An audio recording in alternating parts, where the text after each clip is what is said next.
May buntag. Narato ang baktin, no?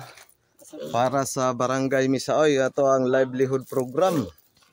Gikan sa Madayag Quality Cars. Okay.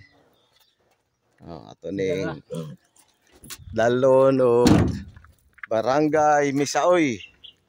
Pero ato pa ning istoryahon niyang mag-alaga ini. Kaya nakabunot ini. Wag dili na mag-alaga. Na siya mabuhi siyang nabunutan. Tagaan na itong duha ka baktin si Ro nakabunot ini. Anya ang duha ka baktin. Ato na pong iparapol sa inyong barangay. Shout out. Taga Barangay Misaoy. Happy pista para ugma. Nyuanda. Manatag nyuanda ugma. Okay. Let's go.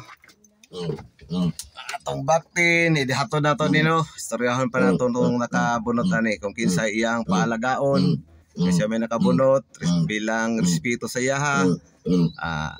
Tagaan pa na ito siyang pabor. Siguro tagaan na ito siya duha ka baktin.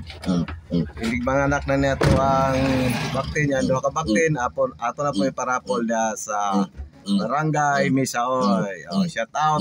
Katim Tabang, Kaplawi-lahoy. Ready na ang inyong baktin. Okay, go.